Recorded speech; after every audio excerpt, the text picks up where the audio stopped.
नमस्कार दोस्तों, मैं परिणय फिर से आप सबका स्वागत करता हूं अपने इस चैनल कहानी सुनेंगे में। आज हम आपके लिए लेकर आए हैं सर आर्थर कॉनन डॉयल के द्वारा लिखी गई कहानी इंजीनियर का अंगूठा का दूसरा और अंतिम भाग। कहानी के पहले भाग में आपने सुना विक्टर हैदर नामक एक युवा हाइड्रोलिक इंजीनियर सुबह सुबह एक गंभीर चोट के साथ डॉक्टर वॉटसन के पास आता है। उसका अंगूठा जड़ से कट चुका है और वह इस दुर्घटना की भयावहता को बयान करने में भी असमर्थ होता है। शुरू में डॉक्टर को लगता है कि यह कोई रेल दुर्घटना हो सकती है, लेकिन जल्द ही स्पष्ट होता है कि यह कोई सामान्य दुर्घटना नहीं बल्कि एक जानलेवा हमला था। डॉक्टर वॉटसन अपने पुराने मित्र शर्लक होम्स से विक्टर हैदर की मुलाकात करवाता है ताकि इस रहस्यमयी मामले को सुलझाया जा सके। विक्टर के अनुसार उस रात जो हुआ वह इतना असामान्य और भयानक था कि पुलिस भी उस पर शायद ही विश्वास करे। उसकी मानसिक स्थिति और हंसी उसकी आंतरिक पीड़ा और मानसिक दबाव को दर्शाती है। विक्टर अपनी कहानी शुरू करता है कि कैसे एक दिन उसके ऑफिस में एक रहस्यमय जर्मन उच्चारण करने वाला व्यक्ति आता है और एक असामान्य हाइड्रोलिक कार्य के लिए उसे नियुक्त करना चाहता है और सिर्फ एक रात के काम के लिए 50 गिन्नी ऑफर करता है। विक्टर को हालांकि आश्चर्य होता है कि एक छोटे से कार्य के लिए उसे इतनी अधिक राशि क्यों दी जा रही है और उसे खतरे का कुछ अंदेशा भी होता है, लेकिन अंततः वह इस कार्य के लिए मना नहीं कर पाता और आईफोर्ड के लिए रवाना हो जाता है। अब सुनिए कहानी इंजीनियर का अंगूठा का दूसरा और अंतिम भाग। मुझे रीडिंग स्टेशन पर गाड़ी बदलनी थी। बहरहाल आईफोर्ड की अंतिम गाड़ी पकड़ने का समय था और मैं 11 बजे के बाद धुंधले प्रकाश वाले स्टेशन पर पहुंचा। आईफोर्ड पर उतरने वाला मैं अकेला यात्री था और प्लेटफॉर्म पर सोते हुए एक कुली के अतिरिक्त वहां कोई नहीं था। मैं जैसे ही दरवाजे से बाहर निकला, दूसरी ओर अंधेरे में मेरा सुबह वाला ग्राहक मेरी प्रतीक्षा कर रहा था। उसने बिना कुछ कहे मेरी बांह पकड़ ली और जल्दी से मुझे एक बग्घी की ओर ले चला जिसका दरवाजा खुला हुआ था। उसने दोनों ओर की खिड़कियां बंद कर दी, लकड़ी पर दस्तक दी और घोड़ा जितनी तेज दौड़ सकता था दौड़ पड़ा। एक घोड़ा? होम्स ने बीच में पूछा। हाँ, मात्र एक। क्या तुमने उसका रंग देखा था? हाँ, घोड़ा गाड़ी में चढ़ते समय मैंने देखा था कि वह बादामी रंग का था। तो घोड़ा थका हुआ लग रहा था अथवा चुस्त? अरे एकदम चुस्त, ताजगीपूर्ण और चमकदार। धन्यवाद। व्यवधान डालने के लिए मैं क्षमा चाहता हूं। कृपया अपनी रोचक कहानी जारी रखें। हम लगभग 1 घंटे तक चलते रहे। कर्नल लाइसेंडर स्टार्क ने कहा था कि यह मात्र 7 मील था, किंतु मेरे विचार में जिस गति से हम जा रहे थे और जितना समय हमें लगा, उससे तो यही लगता है कि वह रास्ता लगभग 12 मील का रहा होगा। पूरे रास्ते वह मेरी बगल में चुपचाप बैठा रहा। मैंने कई बार यह महसूस किया कि जब भी मैं उसकी दिशा में देखता तो वह बड़ी गहराई से मुझे देख रहा होता। उस हिस्से की सड़कें बहुत बढ़िया नहीं थी क्योंकि हम बुरी तरह से हिल रहे थे और हमें झटके लग रहे थे। मैंने खिड़की से बाहर देखने का प्रयास किया कि हम कहाँ जा रहे थे, किंतु यह धुंधले कांच की बनी हुई थी और मुझे यदा कदा गुजरते प्रकाश की झलक के अतिरिक्त कुछ दिखाई न दिया। यात्रा की नीरसता को तोड़ने की गरज से मैंने यदा कदा कोई टिप्पणी की, किंतु कर्नल ने मात्र हाँ या ना में उत्तर दिया और बातचीत तुरंत समाप्त हो गई।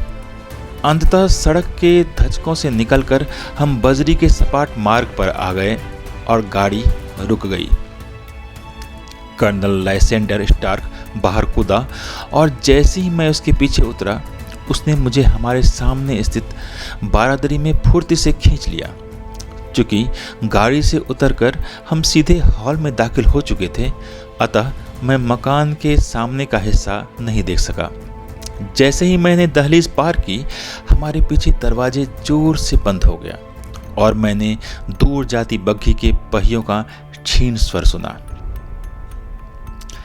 मकान के अंदर गहन अंधकार था और कर्नल माचिस के लिए यहाँ वहाँ हाथ मार रहा था और बड़बड़ाता जा रहा था। तभी एकाएक गलियारे के दूसरे सिरे पर एक दरवाजा खुला और हमारी दिशा में सुनहरे प्रकाश की एक लंबी किरण गिरने लगी। यह और चौड़ी हो गई और एक स्त्री हाथ में लैंप लिए प्रकट हुई। उसने लैंप ऊंचा उठा रखा था और वह चेहरा आगे निकालकर हमें देखने की कोशिश कर रही थी। वह सुंदर थी और प्रकाश पड़ने के कारण उसके चमकते वस्त्रों को देखकर पता चलता था कि उसके वस्त्र काफी कीमती थे। उसने किसी विदेशी भाषा में कुछ शब्द इस प्रकार कहे जैसे कुछ पूछ रही हो। जब मेरे साथी ने संक्षेप में डांट कर उससे कुछ कहा तो वह एकाएक ऐसे चौंक पड़ी कि लैंप उसके हाथ से छूटते छूटते बचा। फिर कर्नल स्टार्क उसके निकट पहुंचा और उसने उसके कान में फुसफुसाकर कुछ कहा। फिर जिस कमरे से वह आई थी उसमें धकेलने के बाद हाथ में लैंप लिए वह पुनः मेरे पास आया। कृपया कुछ क्षणों तक आप इस कमरे में प्रतीक्षा करें, दूसरा दरवाजा खोलते हुए उसने कहा। यह एक छोटा सा शांत कमरा था और इसके मध्य में एक गोल मेज रखी हुई थी और इस पर बहुत सी जर्मन पुस्तकें पसरी हुई थी। कर्नल स्टार्क ने लैंप दरवाजे के निकट रखे एक हारमोनियम पर रखा और कहा, मैं आपको अधिक प्रतीक्षा नहीं कराऊंगा। यह कहकर वह अंधकार में विलीन हो गया। मैंने मेज पर रखी पुस्तकों पर दृष्टि डाली और जर्मन भाषा की अपनी अनभिज्ञता के बावजूद मैं देख सकता था कि उसमें से 2 विज्ञान की पुस्तकें थीं, बाकी सब काव्य संकलन थे। फिर मैं खिड़की के निकट पहुंचा। मैं आशा कर रहा था कि मुझे कस्बे की झलक मिल जाएगी, किंतु इस पर लकड़ी का भारी शटर चढ़ा हुआ था। यह पूर्णतः निस्तब्ध मकान था। गलियारे में कहीं किसी पुरानी घड़ी की टिक टिक के अतिरिक्त सभी कुछ निशब्द और मौन था। मुझे एक क्षीण सी व्याकुलता का अनुभव होने लगा। ये जर्मन लोग कौन थे? वे इस अलग थलग व विचित्र से स्थान में रहकर क्या कर रहे थे? यह स्थान कहाँ था? मैं मात्र इतना जानता था कि मैं आईफोर्ड से लगभग 10 मील की दूरी पर था, किंतु किस दिशा में था इसका मुझे कोई अनुमान न था। मैं कमरे में चहलकदमी करने लगा और अपने आप को भयमुक्त करने के लिए मन ही मन कुछ गुनगुनाने लगा। मैं यह सोचकर प्रसन्नता का अनुभव करने लगा कि मैं 50 गिन्नी कमाने जा रहा था। एकाएक निस्तब्धता में बिना किसी आवाज के कमरे का दरवाजा खुला। वही स्त्री दरवाजे में खड़ी थी और उसके पीछे गहन अंधकार था। लैंप का प्रकाश उसके उत्सुक व सुंदर चेहरे पर पड़ रहा था। मैंने एक दृष्टि में देख लिया कि वह अत्यधिक भयभीत थी। उसे देखकर मेरे शरीर में भी भय की लहर दौड़ पड़ी। वह अपनी थरथराती हुई एक उंगली से मुझे चुप रहने का संकेत कर रही थी और उसने टूटी फूटी अंग्रेजी में कुछ शब्द फुसफुसा कर कहे। किसी भयभीत घोड़े की भांति रह रहकर वह अपने पीछे अंधकार में देखने लगती। वह बड़ी कठिनाई से शांत स्वर में कहने का प्रयास करती हुई बोली, मैं जानती हूं कि मुझे यहां नहीं आना चाहिए। तुम्हारा भी यहां रुकना ठीक नहीं। किंतु मैडम, मैंने कहा, मैं जिस कार्य के लिए यहां आया था वह मैंने अभी पूरा नहीं किया है। मैं जब तक मशीन न देख लूं तब तक संभवतः मैं नहीं जा सकता। तुम्हें इसकी प्रतीक्षा नहीं करनी चाहिए, वह कह रही थी। तुम चुपचाप इस दरवाजे से जा सकते हो, तुम्हें कोई रोकने वाला नहीं है। फिर यह देखकर कि मैं मुस्कुराते हुए अपना सिर हिला रहा था, वह एकाएक मेरे निकट आ गई और आगे बढ़कर अपने दोनों हाथ जोड़कर मुझसे बोली। ईश्वर के लिए, वह फुसफुसा रही थी, इससे पहले कि बहुत देर हो जाए तुम यहां से दूर चले जाओ। किंतु मेरा स्वभाव कुछ जिद्दी है और जिस काम में बाधा हो उसे करने को मैं पहले तैयार होता हूं। मैंने अपने 50 गिनने के शुल्क, अपनी थकाऊ यात्रा और आगे खड़ी असुविधाजनक रात के संबंध में सोचा। क्या यह सब व्यर्थ हो जाना था? मैं अपना कार्य पूरा करने से पहले और बिना अपना पैसा लिए जो मुझे मिलना था क्यों खिसक जाता? यह स्त्री पागल भी हो सकती थी। यद्यपि मैं उसके कहने के ढंग से डर गया था, किंतु इस बात को स्वीकार किए बिना मैं अब भी अपना सिर हिला रहा था। मैंने उससे कहा कि मैं अपना काम पूरा किए बगैर वहां से नहीं जा रहा था। वह पुनः कुछ कहने वाली थी कि तभी ऊपर कोई दरवाजा भड़ाक से बंद हुआ और सीढ़ियों पर बहुत से कदमों के स्वर सुनाई देने लगे। वह एक क्षण को सुनती रही, फिर उसने असहाय भाव से अपने हाथ झटके और जितनी निशब्द आई थी उसी प्रकार विलीन हो गई। आने वालों में कर्नल लाइसेंडर स्टार्क के साथ एक मोटा ठिगना व्यक्ति था जिसकी दोहरी ठोड़ी पर दाढ़ी थी और जिसका परिचय उसने मुझसे मिस्टर फर्गुसन के रूप में करवाया। यह मेरा सचिव और प्रबंधक है, कर्नल ने कहा। मेरे विचार में यह दरवाजा मैं बंद करके गया था। मैंने ही इसे खोला था क्योंकि मैं कमरे में घुटन का अनुभव कर रहा था, मैंने कहा। उसने मुझे संदिग्ध दृष्टि से देखा। तो फिर काम की बातें करें, उसने कहा। मिस्टर फर्गुसन और मैं तुम्हें मशीन दिखाने के लिए चलते हैं। मैं अपना हैट पहन लूं? अरे उसकी जरूरत नहीं, वह मशीन यहीं इसी मकान में है। क्या आप एल्यूमिनियम मकान में ही खोदते हैं? अरे नहीं नहीं, यहां हम मात्र उसे दबाते हैं। तुम इसकी चिंता मत करो। हम मात्र तुमसे इतना चाहते हैं कि तुम मशीन देख लो और हमें बताओ उसमें क्या गड़बड़ी है। हम सब सीढ़ियां चढ़कर ऊपर पहुंचे। कर्नल लैंप लिए आगे चल रहा था, उसके पीछे मोटा प्रबंधक और उसके पीछे मैं। यह एक पुराना मकान था। इसमें बारादरी, गलियारे, घूमी हुई संकीर्ण सीढ़ियां और कम ऊंचाई के दरवाजे थे जिनकी दहलीजों में गड्ढे पड़े थे। ऊपरी तल पर कहीं कोई दरी अथवा फर्नीचर का नामो निशान नहीं था। दीवारों से प्लास्टर झड़ रहा था और नमी के कारण जगह जगह काई जमी हुई थी। मैंने इन चीज़ों के प्रभाव से विलग रहने का प्रयास किया, किंतु मैं उसे स्त्री की चेतावनी भूला नहीं था और मैं अपने दोनों साथियों पर तीव्र दृष्टि रखे हुए था। फर्गुसन कम बात करने वाला व्यक्ति प्रतीत होता था।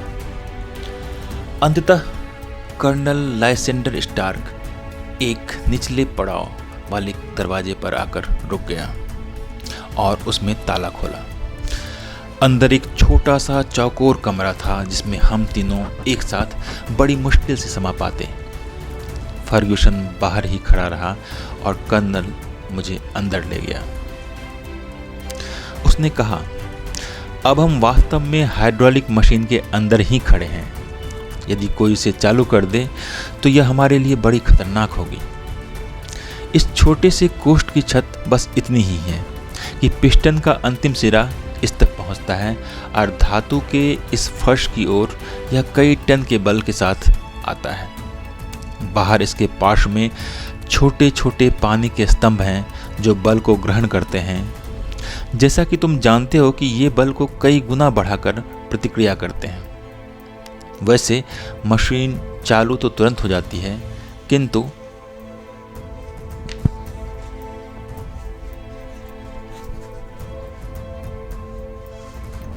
चलते समय थोड़ा अटकती है और इसके कारण इसका दबाव कुछ कम हो जाता है।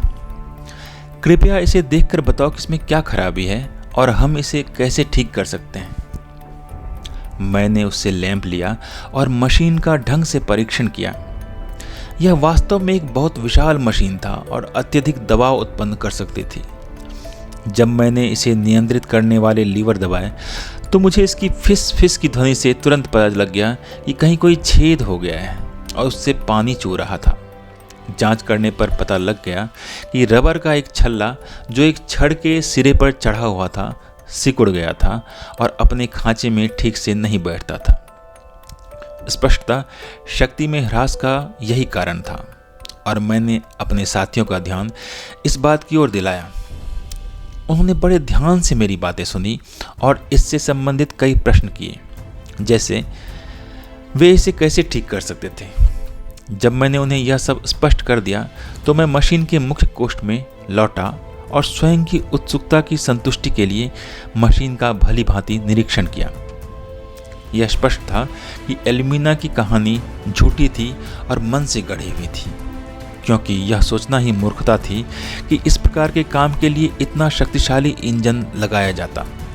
हालांकि कमरे की दीवारें लकड़ी की बनी हुई थी, किंतु फर्श लोहे की एक विशाल चादर का बना था। जब मैंने इसकी जांच की तो पाया कि इस पर धातु का जमाव था। मैं झुक गया और खुरच कर देखने लगा कि वास्तव में यह क्या था। तभी मैंने जर्मन भाषा में बुदबुदाहट सुनी और कर्नल के चेहरे को अपनी ओर घूरते हुए पाया। यह तुम क्या कर रहे हो? उसने पूछा। मुझे चालाकी से सुनाई गई उसकी झूठी कहानी पर बड़ा क्रोध आ रहा था। मैं आपके एल्यूमिनियम की तारीफ कर रहा था, मैंने कहा। मेरे विचार में यदि मुझे आपका सही उद्देश्य पता लग जाए तो मैं उसके प्रयोग में आने वाले मशीन के संबंध में और अधिक अच्छे ढंग से बता सकता हूँ। जैसे ही मैं यह कहकर हटा, मुझे अपने खुरदरे स्वर पर पछतावा हुआ। उसका चेहरा कठोर पड़ गया था और उसकी धूसर आंखों में शैतानी चमक उभर आई थी। बहुत अच्छा, उसने कहा, तुम मशीन के संबंध में सब जान जाओगे। वह एक कदम पीछे हटा और छोटे से दरवाजे को भड़ाक से बंद कर दिया और ताले में चाबी घुमा दी।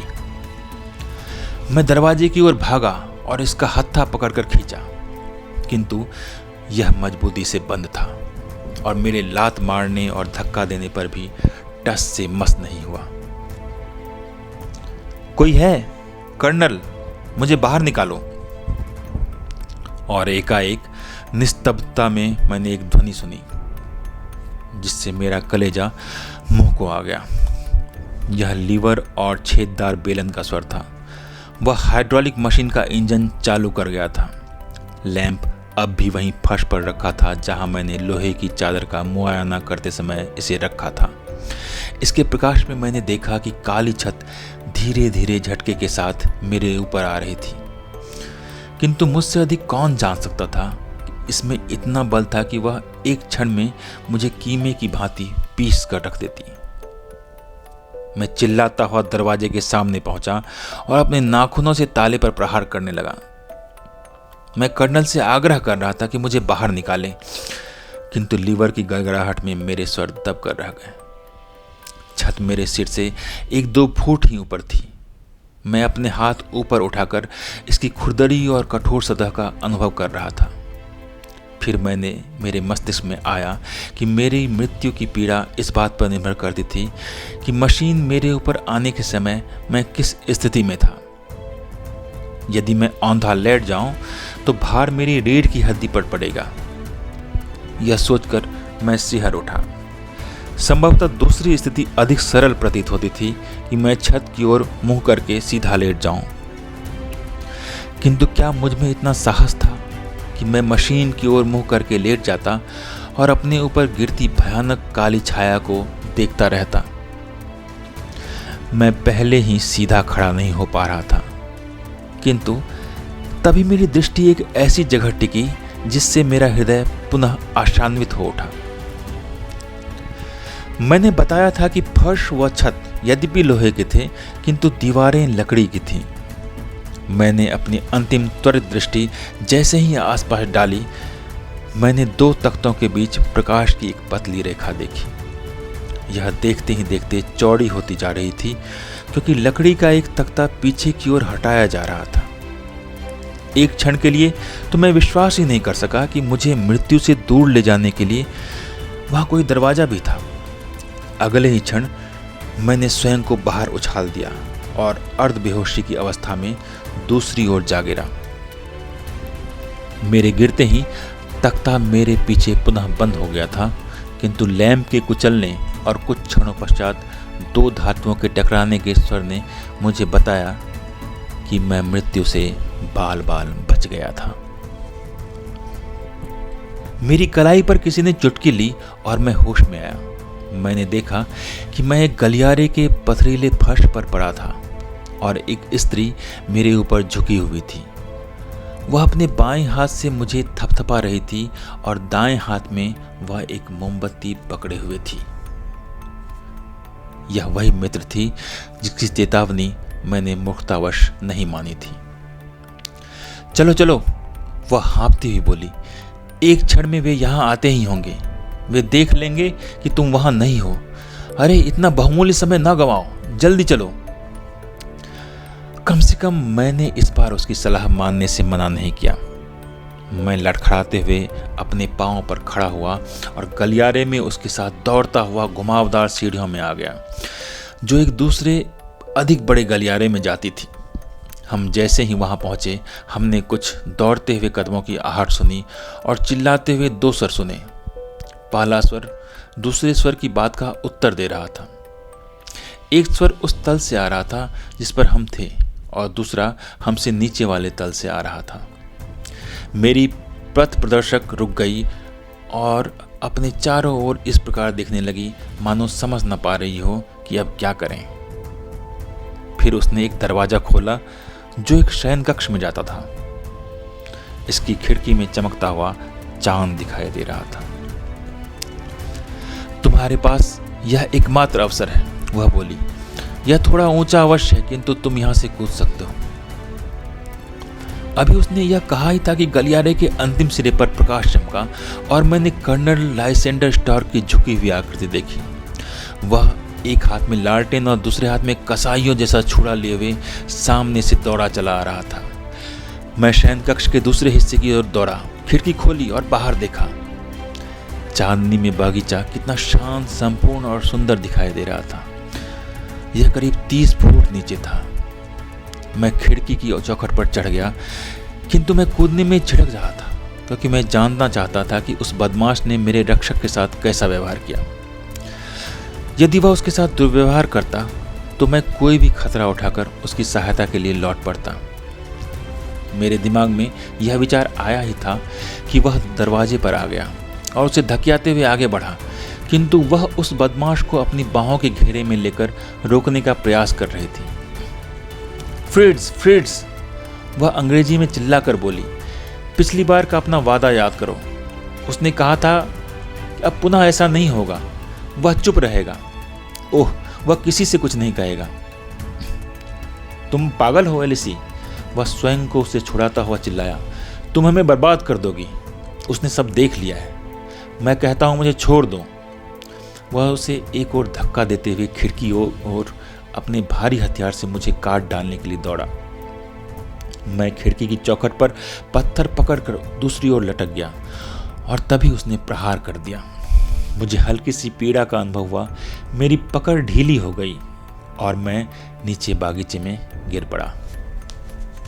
हालांकि मुझे गिरने से कोई विशेष चोट नहीं लगी थी, किंतु मैं अत्यधिक भयभीत हो गया था। अतः मैं खड़ा हुआ और जितना तेज दौड़ सकता था झाड़ियों में दौड़ लिया, क्योंकि मैं समझ गया था कि मैं अभी भी खतरे से बाहर नहीं था। भागते भागते एकाएक मुझे बुरी तरह से चक्कर आए। मैंने अपने हाथ की ओर देखा जिसमें भयानक पीड़ा हो रही थी और तब पहली बार मुझे लगा कि मेरा अंगूठा कट चुका है और चोट से खून बह रहा था। मैंने इस पर रुमाल बांधने की चेष्टा की, किंतु एकाएक मेरे कान बजने लगे और अगले ही क्षण मैं गुलाब की झाड़ियों में अचेत होकर गिर पड़ा। मैं वहां कितनी देर अचेत पड़ा रहा यह मैं नहीं बता सकता, किंतु काफी लंबे समय तक मैं अचेत रहा होऊंगा, क्योंकि जब मुझे होश आया उस समय चंद्रमा अस्त हो चुका था और चमकदार भोर फूट रही थी। मेरे सारे कपड़े ओस से भीगे हुए थे और मेरे कोट की आस्तीन घायल अंगूठे से निकलते रक्त से तर थी।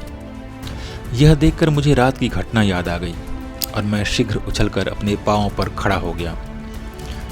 मुझे ऐसा प्रतीत हो रहा था कि मैं अब भी अपना पीछा करने वालों से सुरक्षित नहीं था, किंतु जब मैंने आसपास देखा तो मुझे न तो मकान न ही बागीचा दिखाई दिया। मैं मुख्य मार्ग के निकट झाड़ियों में पड़ा था। थोड़ा नीचे की ओर एक लंबी बिल्डिंग थी। मैं जब इस बिल्डिंग तक पहुंचा तो यह वही स्टेशन निकला जहां गत रात मैं आया था। यदि मेरे हाथ में यह चोट न लगी होती तो उस भयानक समय में घटी वह घटना मेरे लिए एक दुखद स्वप्न प्रतीत होती, जिस पर विश्वास करना कठिन होता। मैं अर्ध जागृत अवस्था में स्टेशन पहुंचा और सुबह की गाड़ी के बारे में पूछताछ की। 1 घंटे में रीडिंग के लिए ट्रेन थी। कल मेरे वहां आने पर जो कुली मुझे मिला था वह अब भी वहीं था। मैंने उससे पूछा कि क्या उसने कभी कर्नल लाइसेंडर स्टार के बारे में सुना था। यह नाम उसके लिए अपरिचित था। उसने गत रात मेरी प्रतीक्षा करती हुई कोई घोड़ा गाड़ी भी नहीं देखी थी। आसपास कोई पुलिस स्टेशन भी नहीं था। एक पुलिस स्टेशन था किंतु वह 3 मील दूर था। यह मेरे लिए बहुत दूर था क्योंकि मैं कमजोर और बीमार था। मैंने कस्बे में लौटने तक प्रतीक्षा करने का निश्चय कर लिया। 6 बजे के थोड़े बाद मैं कस्बे में पहुंचा और अपने पहले घाव की मरम्मत पट्टी करवाई। डॉक्टर इतने दयालु थे कि वह मुझे आपके पास यहाँ ले आए। अब मैं यह मामला आपको सौंप रहा हूँ। जैसा आप कहेंगे मैं वैसा ही करूँगा। इस असाधारण कथा को सुनने के बाद कुछ देर तक हम दोनों चुपचाप बैठे रहे। फिर शर्लक होम्स ने शेल्फ पर से एक किताब उठाई जिसमें वह अपनी अखबार की कतरनें रखता था। यह एक विज्ञापन है जो तुम्हें रोचक लगेगा, उसने कहा। 1 वर्ष पहले यह सारे समाचार पत्रों में प्रकाशित हुआ था। सुनो, गुमशुदा 9 से लापता मिस्टर जीमिया हेलिंग, आयु 26 वर्ष, हाइड्रोलिक इंजीनियर। रात 10 बजे घर से गए थे, तब से कोई पता नहीं, इत्यादि। हाँ, मेरे विचार में एक बार पहले भी कर्नल को अपनी मशीन सुधरवाने की आवश्यकता पड़ी थी। हे भगवान, मेरा मरीज चिल्लाया। तो अब मेरी समझ में आया कि वह स्त्री क्या करना चाहती थी। निसंदेह यह बिल्कुल स्पष्ट है कि कर्नल इस बात के प्रति दृढ़ निश्चय कर चुका था कि उसका खेल किसी भी स्थिति में बिगड़ना नहीं चाहिए। ठीक उन समुद्री लुटेरों की भांति जो पकड़े गए जहाज में किसी को जीवित नहीं छोड़ते हैं।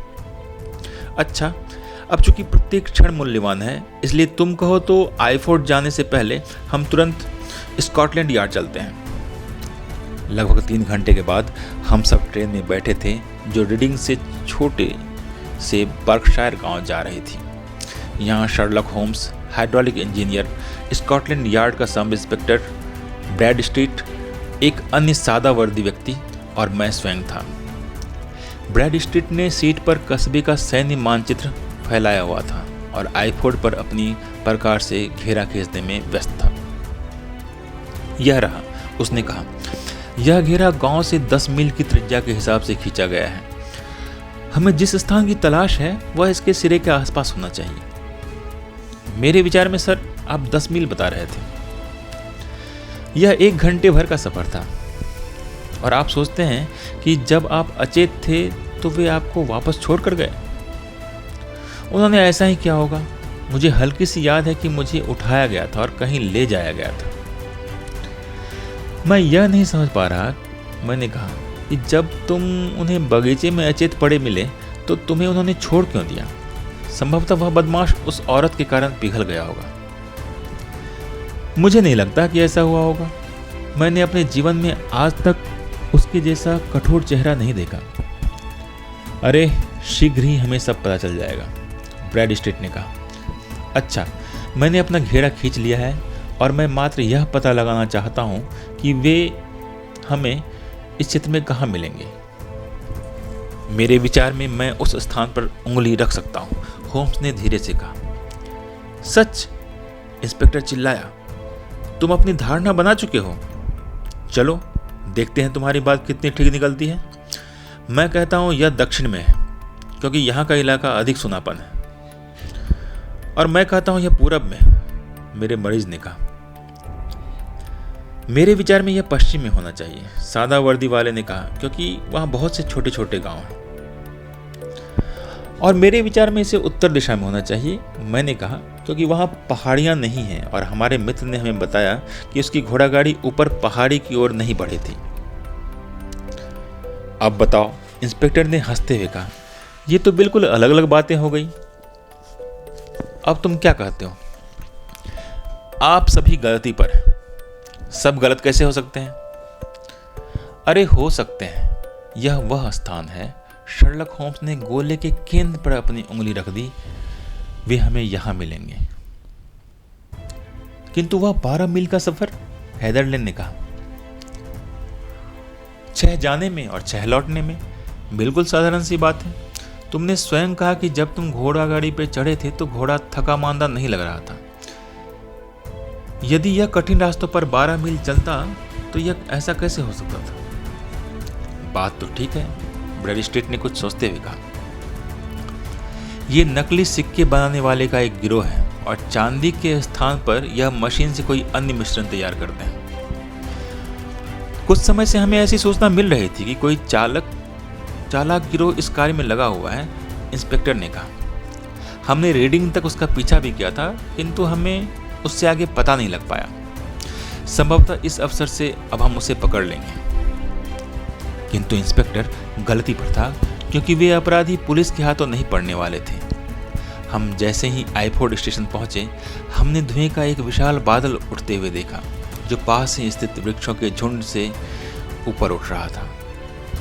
ट्रेन हमें उतारकर भाप उड़ाती हुई आगे बढ़ गई थी।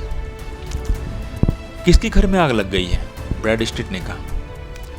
जी सर, स्टेशन प्रबंधक ने कहा। यह आग कब लगी? मैंने सुना है सर, यह रात में लगी थी। अब तो यह बुरी तरह फैल गई है। पूरा मकान लपटों में घिरा है। किसका मकान? डॉक्टर बेचर का। मुझे बताइए, इंजीनियर ने बीच में कहा। डॉक्टर बेचर क्या जर्मनी के हैं? दुबले पतले, झुके हुए और जिसकी नुकीली नाक है? स्टेशन प्रबंधक जोर से हंसा। नहीं सर, डॉक्टर बेचर तो अंग्रेज हैं, किंतु उनके साथ एक सज्जन रहते हैं। मेरे विचार में वह कोई मरीज हैं जो विदेशी हैं। स्टेशन प्रबंधक की बात अभी पूरी नहीं हुई थी कि हम लोग आग की दिशा में दौड़ लिए। मार्ग एक निचली पहाड़ी तक जाता था और हमारे सामने एक सफेद बिल्डिंग पसरी हुई थी, जिसकी प्रत्येक खिड़की और दरवाजे से आग की लपटें उठ रही थी, जबकि बागीचे में 3 दमकल गाड़ियां लपटों को बुझाने के लिए व्यर्थ संघर्ष कर रही थी। यही है, हेदरले उत्तेजना में जोर से चिल्लाया। यह पथरीला रास्ता और वो वहां गुलाब की झाड़ियां हैं जहां मैं पड़ा था। वह दूसरी खिड़की वही है जिससे मैं कूदा था। खैर, होम्स ने कहा, अंततः तुमने उनसे अपना बदला ले लिया। इसमें कोई संदेह नहीं कि तुम्हारा लैंप जब मशीन से पिस गया तो इससे लकड़ी की दीवारों ने आग पकड़ ली। यद्यपि यह भी सही है कि वे तुम्हें पकड़ने की इतनी उत्तेजना में थे कि समय पर इसे देख नहीं पाए।